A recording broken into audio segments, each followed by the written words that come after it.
BBC Sounds. Music, radio, podcasts. The following podcast contains some strong language and adult themes, the sort of thing we call the fun stuff. If you don't like bad words, this pod probably isn't for you. What a mate, not a single in there. Yeah, you smashed that one, Crouchy. Chris, we're allowed one beat per show. You've just burnt through it. Oh. Anyway, on with the show. Back stronger. What the hell was that? Oh, God, it's like bargain hunt. Has Wayne Rooney got big shins? But I genuinely have had a problem with Alsatians ever since. What is Karl? I've always wondered that. Oh my God, I can't believe it. When you say dirty undies everywhere, Banging music. some kind of sex burglar. It was so loud. I've enjoyed that one massively. That's about it.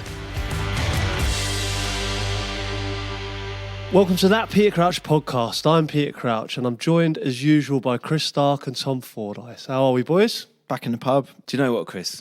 I've loved going to Crouchy's house, the Croucho Club. This is more like it. We're back in a pub. It's kind of where it began, really. This is like playing a home game, I imagine, Very Crouchy. much so. Do you know what I mean? It just feels slightly more comfortable. Well, I know where I am here. I mean, there were times where... More so than your own house. I feel more at home in a pub.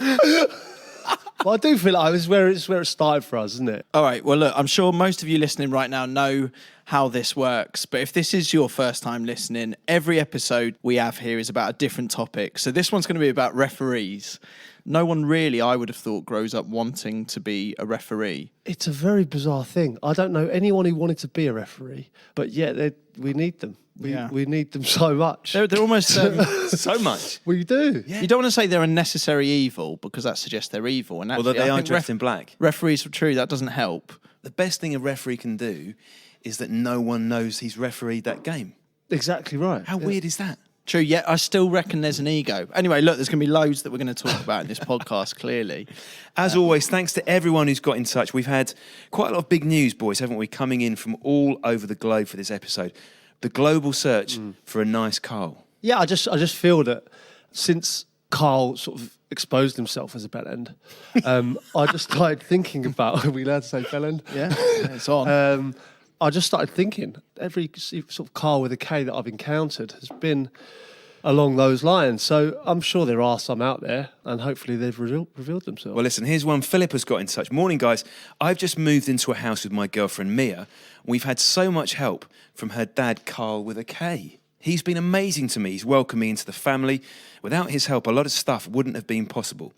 A simple thank you wouldn't suffice, but a mention from Crouchy would, as well as proving that all Karls don't have to be shithouses.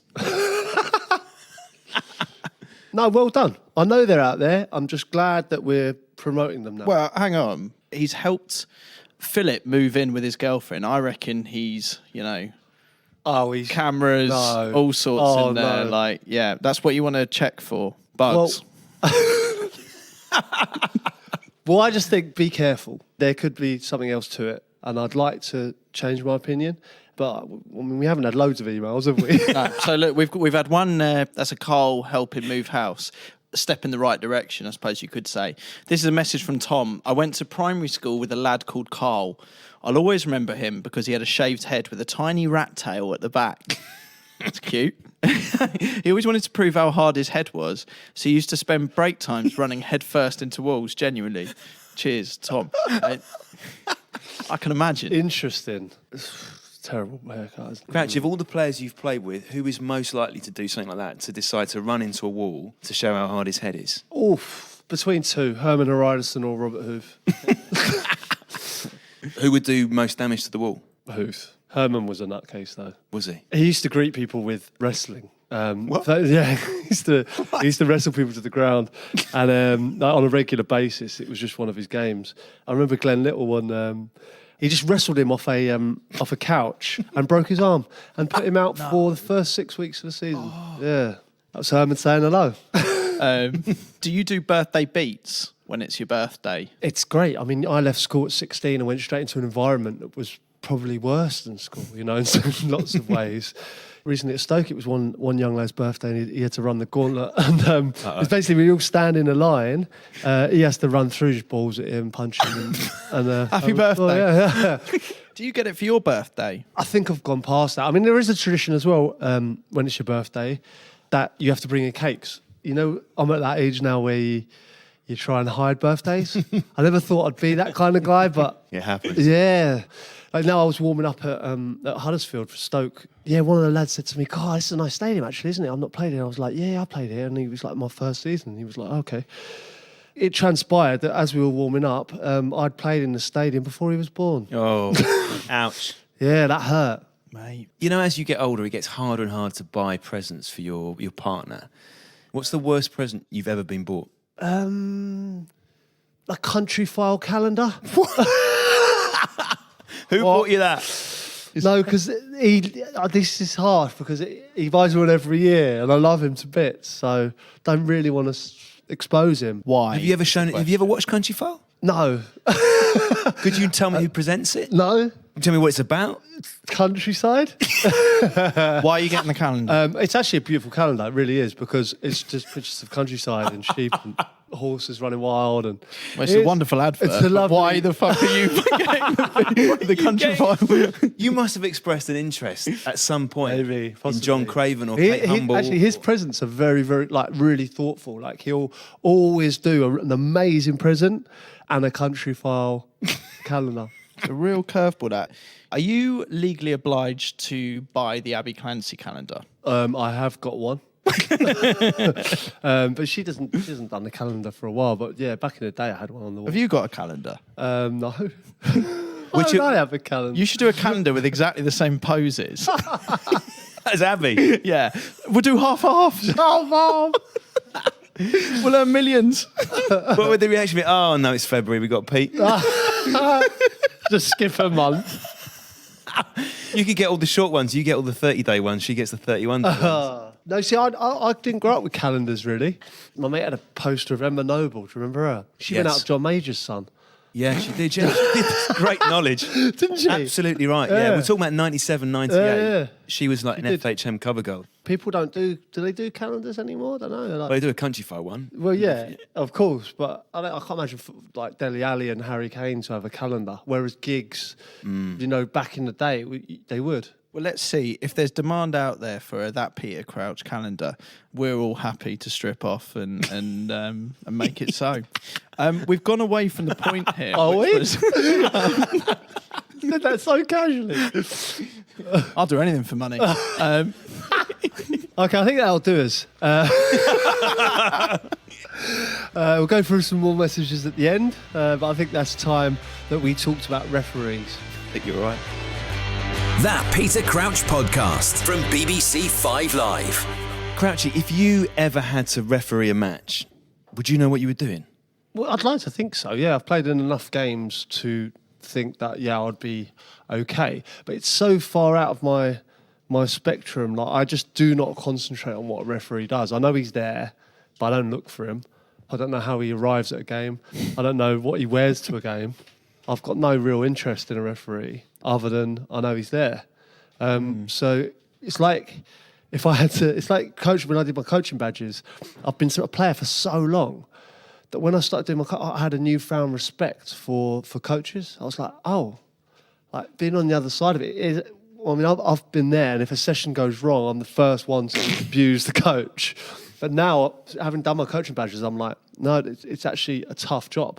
And I think I'd feel the same with referees. Have you not considered that your future might be in being a referee? And why haven't you done those badges? Well, it would make sense for sort of ex-professionals or people that played to a level. Happens in cricket to all the become- time. To become referees, yeah. Players become umpires. And there's probably a market for it. Do you know, if someone who'd been a professional player became a referee, I think it would spur other people to sort of do it as well. And I think it would be a good thing.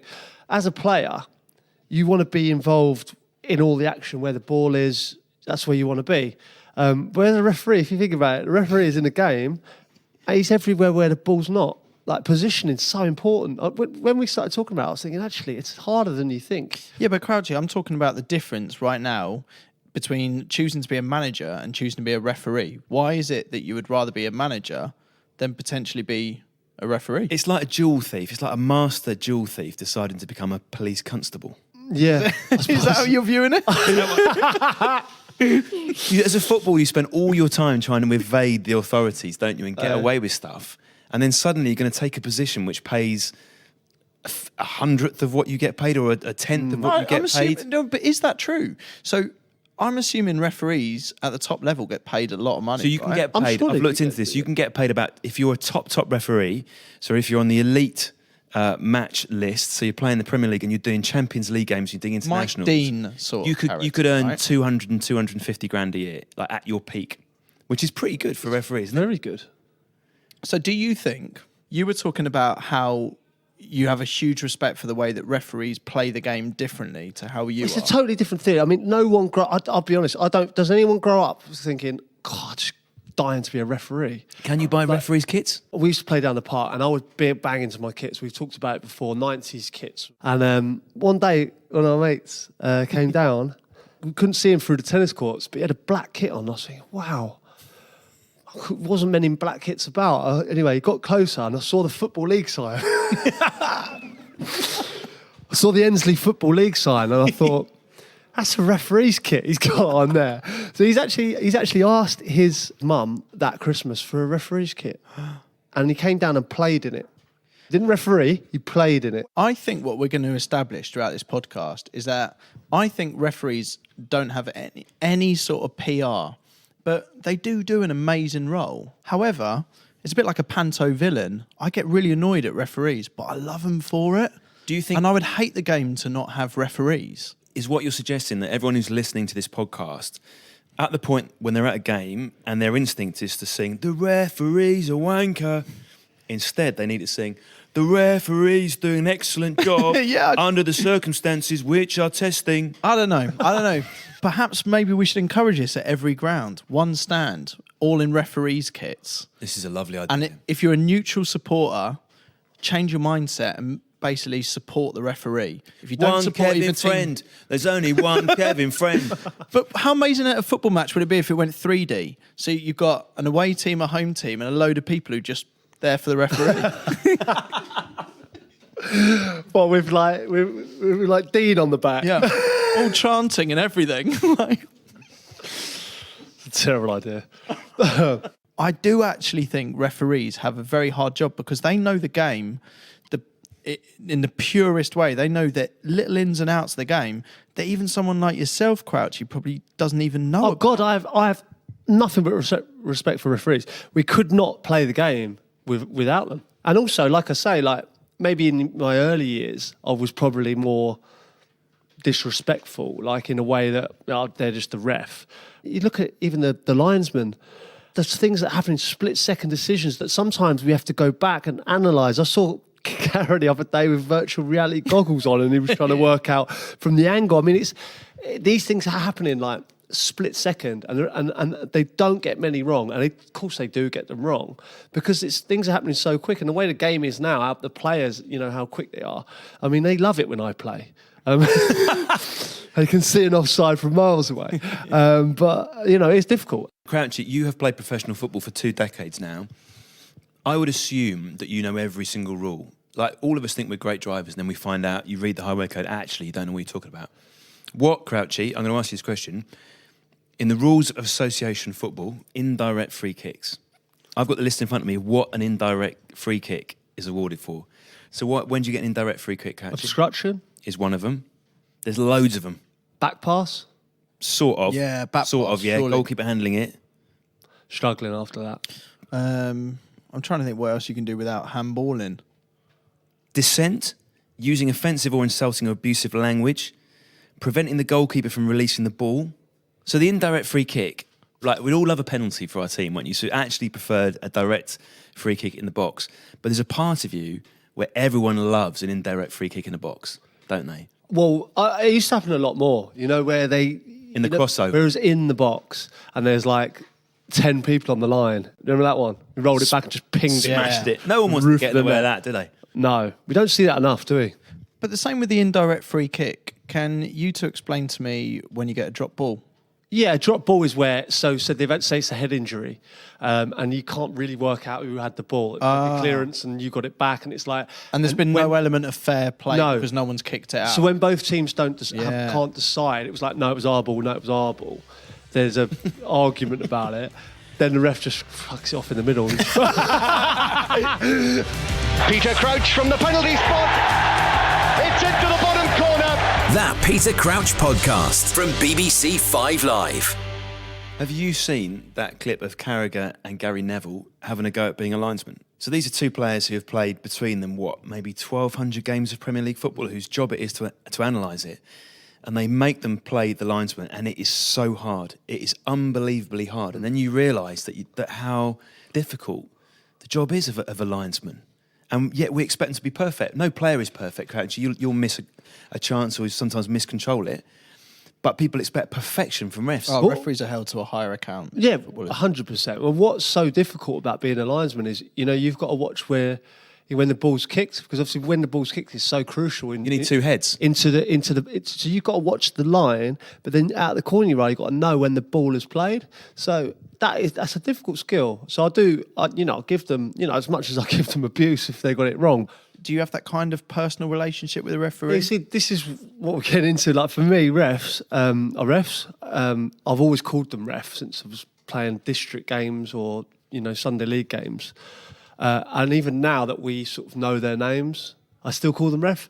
But that's very much out of fashion now. Like I look round and everyone's calling them Mike and Andy and whatever, this and that. So certainly the captains, and I always think that JT started it. I'm sure John Terry started it because he was the first person I ever saw calling a ref by his first name. See, that's weird. That's like calling a teacher by their first name. Yeah. Even when I know their name. I know the referee, I still call them ref. Whereas I saw John Terry doing it back in the day, a long time ago.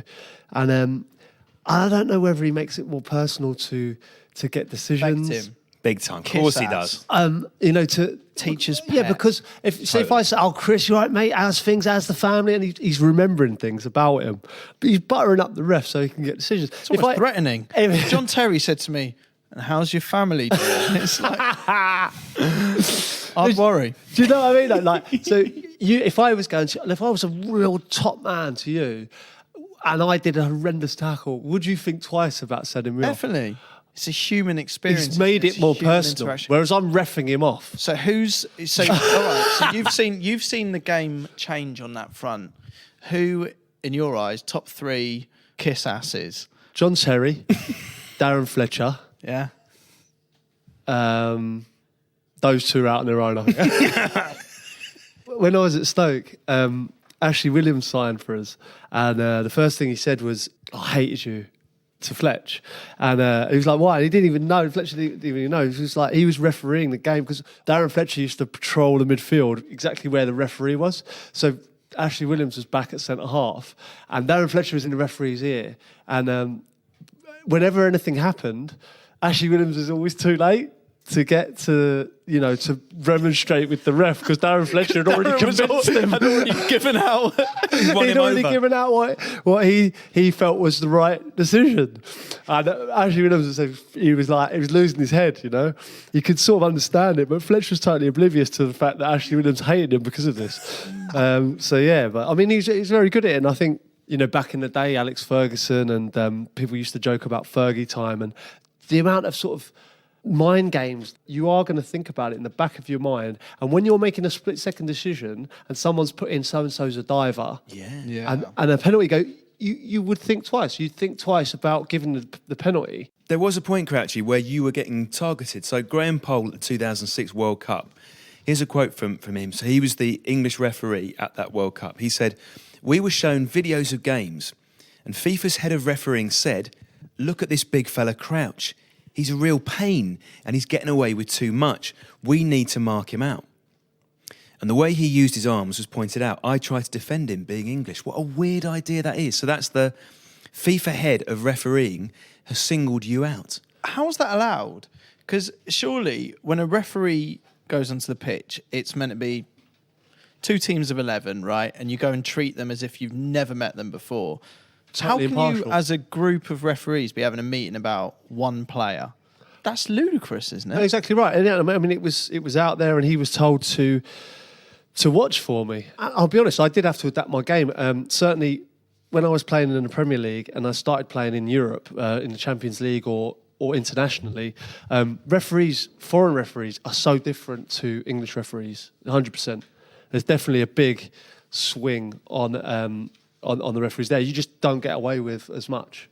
There are players that dive very well and do it again and again and again and get penalties. So if you see that, you should probably have a meeting about it and say, right, well, this player does dive, but then you have to try and be aware that there might be a genuine penalty. Not crying wolf. Who would you, if you were in that meeting and someone said, who should we look out for diving, who would you have said? Well, I'm just thinking of recent controversial penalties. There was a spell where Ashley Young was pulled up for it. There was a spell where Jamie Vardy was pulled up for it. Do you remember Jurgen Klinsmann used to be pretty dab hand at it? I think you'd play against Argentina or a lot of South American sides, and they win at all costs. And I think people don't like Suarez for what he does, for instance. But if Suarez played for us and we won the World Cup, would we be happy with it? Well, no, can't bite people, can you, Crouchy? No, I'm not talking about biting. But when he handballed it on the line, got sent off, and they missed the penalty. Yeah, but would we, if Shearer handballed it on the line, they missed the pen, we won the World Cup, would we be happy? It's not something we should have to debate because we don't need to do it. Would you dive to win the World Cup? How I would describe this is if referees gave fouls when you didn't go down, then I would stay on my feet and expect the penalty. But that doesn't happen. You have to accentuate. If you feel contact or feel a foul or of some sort, you have to make sure the referee knows that it's a foul. That's a dive. Yeah. Chris, your face. I'm not. Listen, he's the man, isn't he? How would you feel as an England fan in that case? Because you're watching that and your mates you would going, forget when you were 8 pints deep. And I just banged in the pen to win the World Cup final. You would have forgot. You're not going home, are you? In the morning, you would not even have remembered that it was a controversial decision. Do you know what I love about it? This is exactly the kind of pub chat I would have with my best mates, but be so hypothetical. Would you say most referees are fitter than you? No. Think about it. They run more than all of you, right? I think referees, Chris, if you stuck... How do they not? Crouchy's so dismissive. I've never seen you look so disgusted. Have you just said they run more than players? They don't. Definitely. They jog. It's like dad jogging in the middle, isn't it? Yeah, fine. But when they show that graph of area covered and distance ran, I bet you those two stats, in most games, the referee wins Chris. them. I would disagree. Look at Liverpool. Poor referee looks at those front three and goes, for fuck's sake. Sprinting that way, coming back the other way. I felt very similar to a ref when I played for Spurs. We had Bale on one side and Aaron Lennon on the other. And I remember Modric would spray one out to Bale and I think, fuck, I got to get in the box. Hey, Crouchy, I've been shown this stat. Referees tend to run 12 miles during a game. 12 miles? Okay. 5 more miles Seriously? than the players. Yeah. 12 miles. You don't believe that, do you? I can tell by your Where face. have you got that from? George the producer. George in the corner. Fuck. Must be true. It's the thing I'll be about... honest, I've learned something new there. For starters, bollocks, I need to check it. Number two, if it is true, that's incredible. 12 miles. Do you know what True. I do love? And this is a true. horrendous thing to say about referees. Referee injury. When it happens, Glorious. oh, it's so fun, isn't it? And when they have to get subbed, it's even better. They always look like they're milking it, don't they? Because they hobble off over dramatic. Oh, my they're calf. giving them it's gone. Why does Crouchy, what's your take? I just don't understand. Why does the crowd love that so much? Oh, come on, you must love No, it. I do love it as well, but I just like it is. I find it funny though. That's what I don't understand. Because I find they're it the head funny. teacher. The referee for everyone is the head teacher. Yeah. They are. You feel that anything you say to them is completely legitimised by the fact they have control. I'm learning more and more throughout this podcast that perhaps I should be a referee. You'd got really? I think you'd be a good ref Why? because he Why? looks like a smarmy bastard. It's why He's not happy. He's not happy with go it. for a piss. Oh, He's it. Oh, you can be a referee without being a smart. He's offended. He's offended. Oh. Shall I go to the toilet so I can go and bring him back? That Peter Crouch podcast from BBC 5 Live. So, boys, we've taken a little time out there. We've ordered some more chips. We've ordered some more beers because there is some dispute, Crouchy, about this figure that referees run 12 miles a game. Yeah, I'm not having it. I'm seeing various averages. I've got one here that says, on average, referees run 9.7 kilometres, which is just below the average player distance run of 9.8. So that is less than 6 miles. So that is half the previous. Well, that's half the monstrosity that George was trying to pretend happened. Have you got a referee's phone number in your phone? No. Look at the look on his face. What's wrong with You're making me sound like I don't like referees. I would not have. You would not have what, on principle or? No, I won't never do it. referee. I would never. This is hilarious. How old is Crouchy? It's a bit 38. like, at some point, mate, I reached a point in my life where I was going out and I was meeting people who are teachers. At some point, you join the enemy. That's just what happens when you grow up. Every time I try and ask you, like, are you mates with a referee, or do you ever see referees at night out or anything like that? You look at me like it's the most outrageous thing in the world.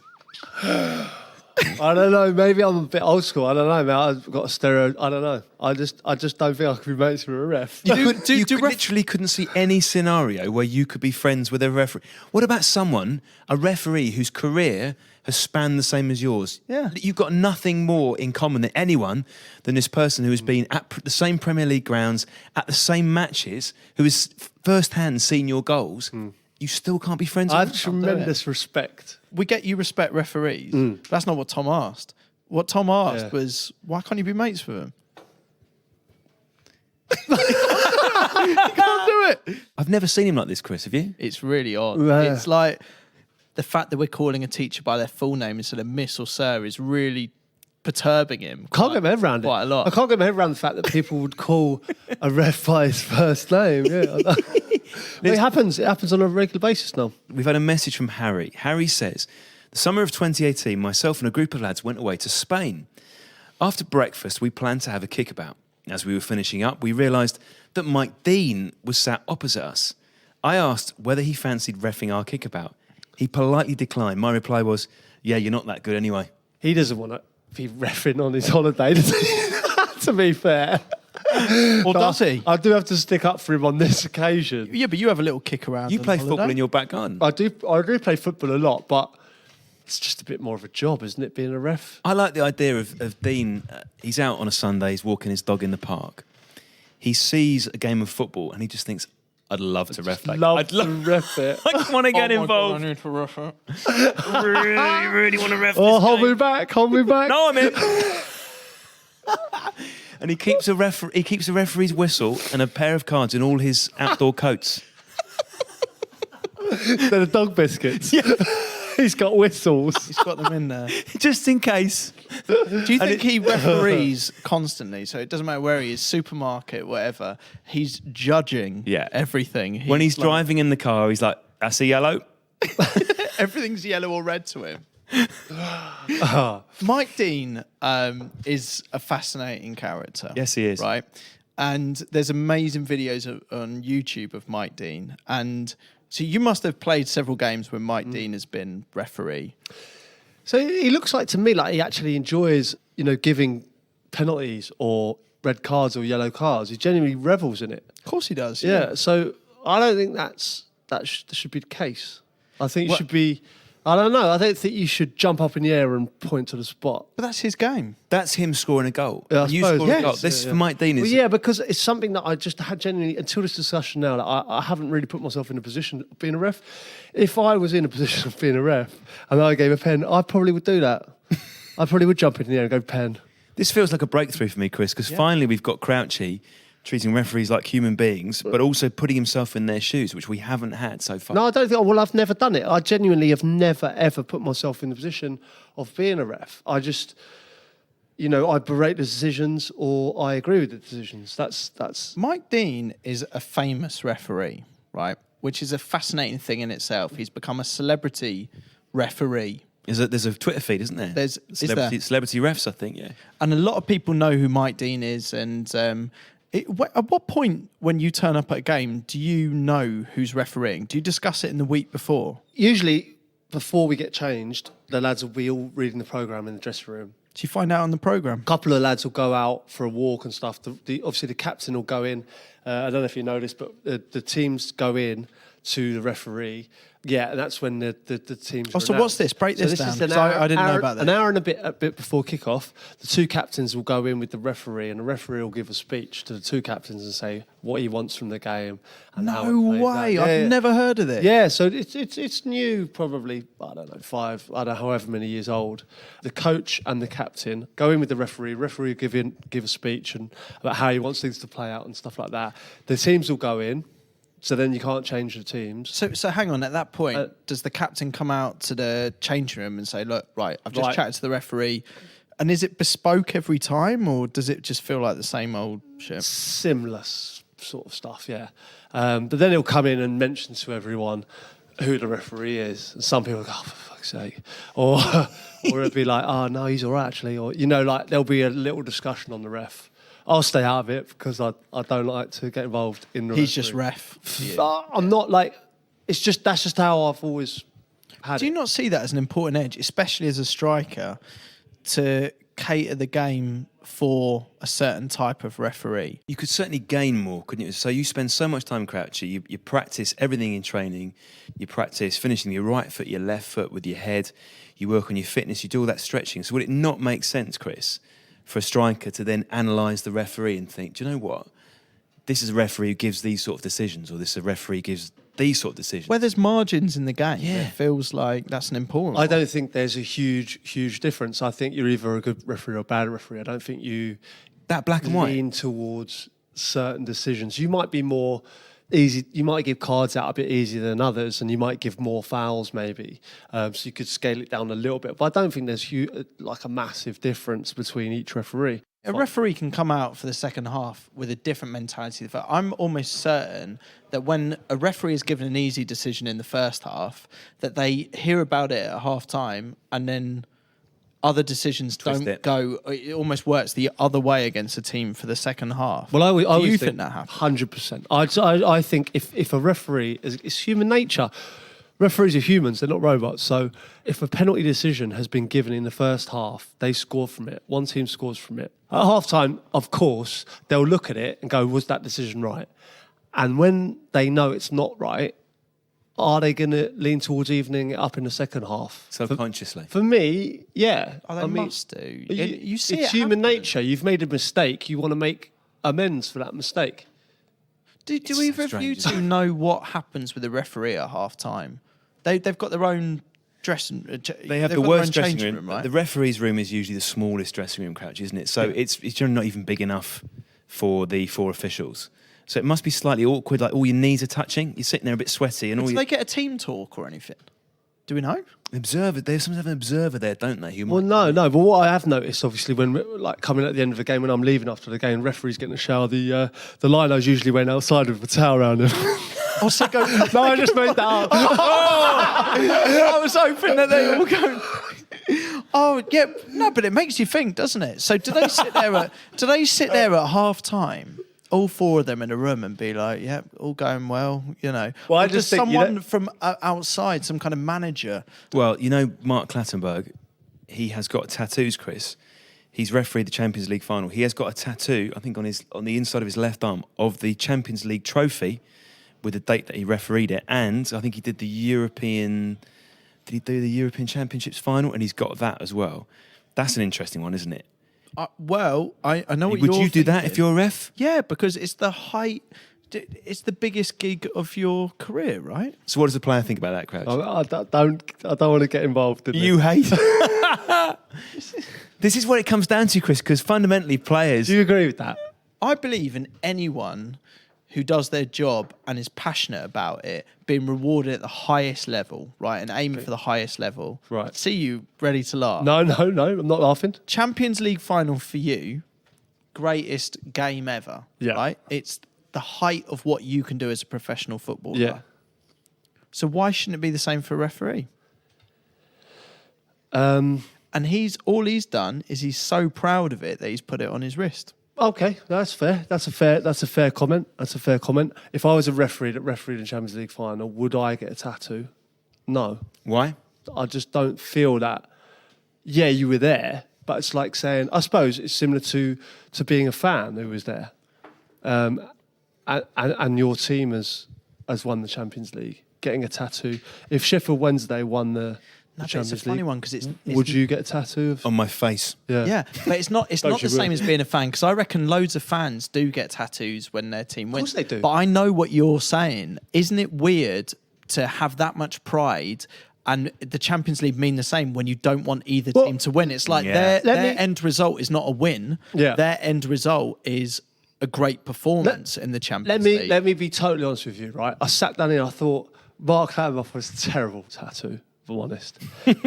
But when you put it like that, when you actually put it like that, how you say he's in a job, it's the pinnacle of his job, and he's got a tattoo of it. It has changed my mind slightly. That when you put it like that, it's Because his job isn't about either team winning. like a referee for me. I don't like you're not associated with the team.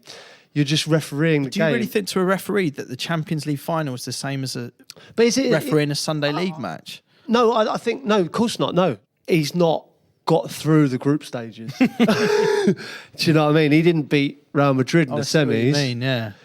He didn't.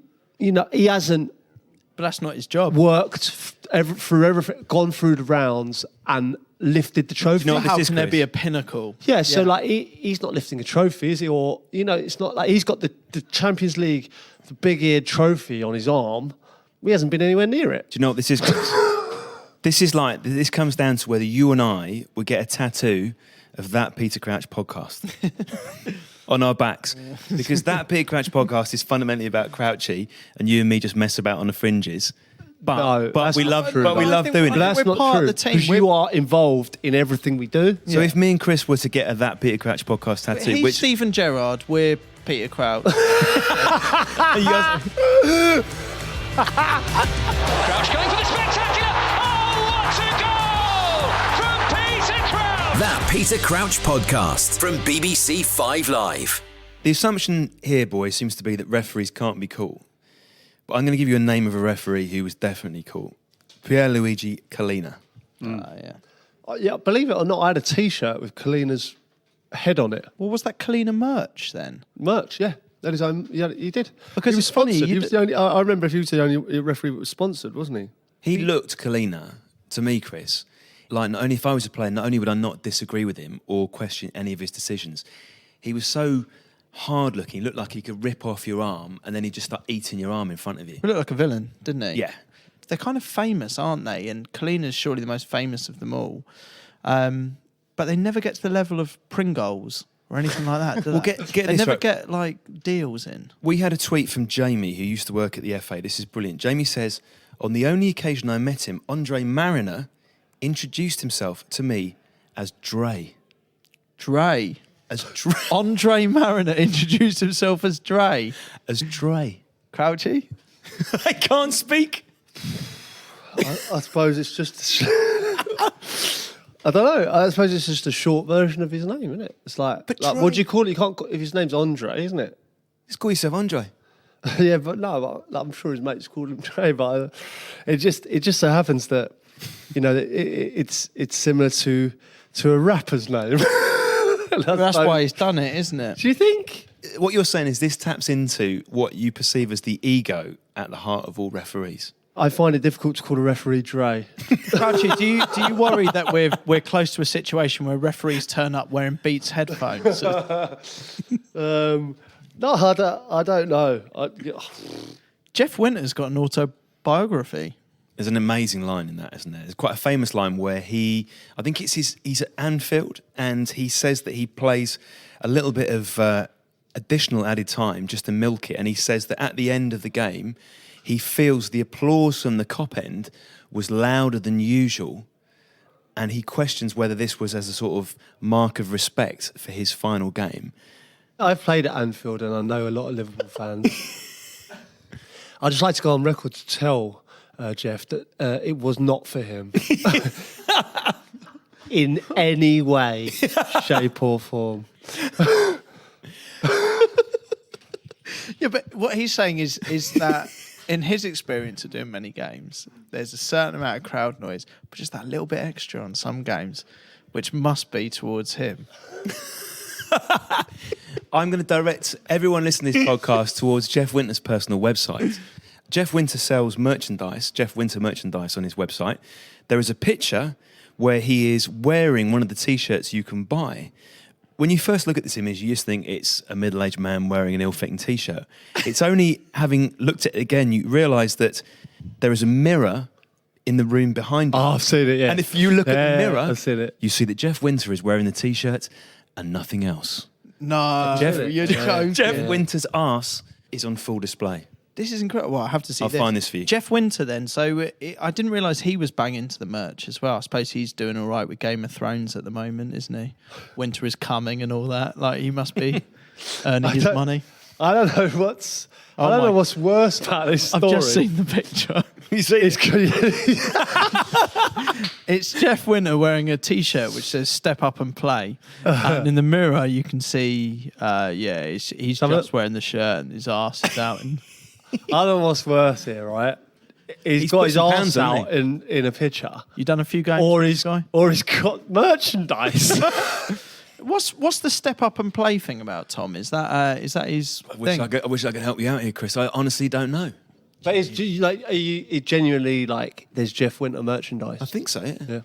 Okay. Should we, of all the referees we've talked about, Kalina, Dean, Winter, Clattenburg, which one of them should get the invite for the end of season special? I think invite a few referees. Crouchy will hate it. But No, I don't hate referees. No, I don't. I don't think you hate referees, but I think you'd feel uncomfortable. You'd be on your best behaviour. You wouldn't know how to act around them. Possibly, yeah. I don't Keen know. as a Dean. That should be on the T-shirt, shouldn't it? But it's a bizarre thing that, like, footballers you always bump into. You know what I mean? Like a footballer I'll bump into in a restaurant or on holiday or somewhere, school run. Like, a ref will ref the game and I'll never see him again. And I've never seen a ref in his own clothes. Right, okay. We're going to make this happen. There we go, guys. That's got to happen. In his own clothes. In his own clothes. Right, hopefully we've managed to deliver some actual football insight on this episode. I'd like to think we have. In all honesty, it opened my eyes to a lot of things. I feel like Chris and yourself, Tom, have put to me looking at it from a different aspect. Now, when you mentioned Mark Clattenburg getting a tattoo, my immediate thought was bellend. But having looked at it properly, in a bizarre thought that's going through the back of my mind as we've been talking about that is that, why don't I just go and be a ref? It's been going through my head at the back. I'm going like, well, why didn't you just be like the first ref that has played, like World Cup? Like, you've got that much experience and stuff, and it would be hard. I think you'd have to learn a hell of a lot. You'd have to go back to school and you'd have to start at the bottom. But I think if you could then be, having played for England or whatever, and then go back, start at the bottom, which I expect you have to do, start at the bottom, work your way up and ref a Premier League match or something like that. Right, so in that case, Chris, what we need a listener to write in and say they volunteer a game they're involved in their league where Crouchy can make his refereeing debut. Right, I genuinely think I would be crap. As much as I berate maybe officials for making the wrong decision, You couldn't do it yourself. I think I would find it very hard to referee. We want a match where, Crouchy, you're going to referee it, Chris, you and I are going to run the line, and George, the producer, because he came out with an outrageous claim about how far referees run, is going to be the fourth official abused As punishment. abused by both sides. That's a great shout. So if you want That Peter Crouch podcast to be your officiating team, get in contact. Your email address, Crouchy, is peter.crouch@bbc.co.uk. Right, we go on. Chris has got in touch. He sent a photo of this is amazing, boys. This is amazing. I think you've both seen it anyway, but it's That Peter Crouch podcast star on the Hollywood Boulevard. Now, I suspect someone might have graffitied it on, unless anyone knows that it's some kind of official. Whose placing, star was it written over? It looked like an empty star to me. Needed claiming. So we've taken it. Well, Needed claiming. That's an amazing phrase. It needed claiming. Is that the defence of any graffiti, is it? It needed claiming. Do you know why Fancy's done this? Oh, McAvoy. McAvoy. Well, yeah. This is McAvoy's work. It must be. We don't condone it. No. Of course we don't. But it was funny to see. Gee, I'd love to know who we're next to. It is amazing the levels people are willing to go to. And fair play whoever put it on a Hollywood star. No, it is funny. That's going to take some beating. You've teetered along that line beautifully, Chris. You've managed to encourage people to graffiti on their behalf, but absolve us of all responsibility. No, listen, we're all in it together. We all do our bit, don't we? Just For sure. make sure you don't get caught. Here's a message from a different Tom. Well, Tom wants to thank you, Crouchy, for helping him beat his family at Pointless. You were one of the pointless answers for players who've scored 100 Premier League goals. The rest of his family didn't believe that you'd scored that many. But what would be great is if Pointless offered a 3-ball and then we could all go on. Oof. You'd get some kind of acid jazz question, Perfect. hopefully, and we'd absolutely dominate. We got embroiled in a little in a Twitter debate, didn't we? Yeah, we did. With acid jazz. Your acid jazz mates started ganging up. Oh, do you know mate, what? Crouchy tagged me in it. Like, it was, couldn't believe what I was seeing above. Couldn't believe it. Him and his acid jazz mates were just trying to they don't know. They don't understand the scene. Do you know what the nice thing about that conversation? I thought the scene was over, and it was obviously a massive scene, as we've discussed before, but suddenly there was this great upswell of fellow acid jazz heads, and I realised that it's actually still going very, very strong. So what's the best acid jazz band? I'm going to do you a playlist. Okay. I'm doing you both a playlist. I mean, the ones who made it to the mainstream, the boys from Ealing were Brand New Heavies. Oh, well, I know Yeah, them, Brand New Heavy. Yeah. Yeah, that's not acid jazz. Oh, they were on the acid jazz label. I did that, really? Yeah. Jamiroquai was sort of acid jazz. Jamiroquai, yeah. Well, so there was rumours that he went to Fuck off. Brentside down the road. Jamiroquai's not acid jazz. You can't just say a band and then go, yeah, that's Jamiroquai. Oh yeah. Yeah, Jimi Hendrix, acid jazz. No, Beatles were on acid jazz. you're talking nonsense, foreskin. It's what you've got to do is you've got to come back with some knowledge on the subject for the next podcast. And No, but Brand New Heavies and Jamiroquai, that's good. I want to tell you guys a message that I got sent on Instagram. They sort of slid into the DM. But anyway, here it is. It's from Alex. I work in telesales, and one day I decided to tell every customer to check out that Peter Crouch podcast. You'll be pleased to know that I speak to around 300 customers a day. Thanks, Alex. Legend. Love that Wow, kind of thing. beautiful. We ask you to pass the pod, and that's how to do it in style. Nice one, Alex. Right, boys, what should we do next week on the pod? Any ideas? Here he goes. I'll be honest, lads, I don't know what's next week. Always. How would you feel, Crouchy, if we discussed the Champions League? Love it. Yeah? That would be right up my alley, yeah. Chris? Yeah, I'm well up for that. Do I you know could what? bore you to tears. Mate, to go from a park in Ealing to the Champions League, that's kind of every person's dream, right? Yeah, special. If you were to describe how you'd come back from that, how would you describe it? Well, I came down to earth quite with a bump when we lost it, but if we'd have won it, I think I'd probably still be there. I was more looking Back for stronger, back strong, really. Crouchy. Oh, sorry, mate. Back stronger. Yeah. That Peter Crouch podcast from BBC 5 Live. BBC Sounds. Music, radio, podcasts.